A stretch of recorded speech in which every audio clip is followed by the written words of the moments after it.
हमारी अफवाह की धुएं वहीं से उठते हैं कि हमारी अफवाह की धुएं वहीं से उठते हैं जहां हमारी नाम से आग लग जाती है।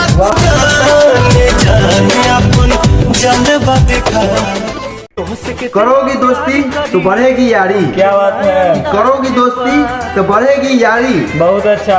वरना दुश्मनी पड़ जाएगी भारी। तोहके ना अंदाज बा, तोहरा सिवा ना हमरा दिल पे केहू के भी राज बा। हाथ में जहर नहीं आँख में पानी चाहिए, कि हाथ में जहर नहीं आँख में पानी चाहिए। क्या बात है। ए खुदा दुश्मनी हमें खानदानी चाहिए।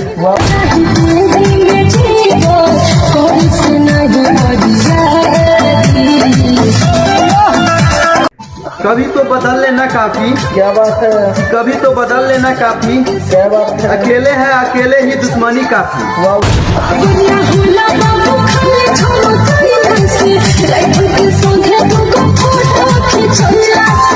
यह जो सर पर घमंड का ताज रखते हैं, बहुत अच्छा। कि यह जो सर पर घमंड का ताज रखते हैं, क्या बात है। सुन लो दुनिया वालों, हम इनके भी बाप लगते हैं।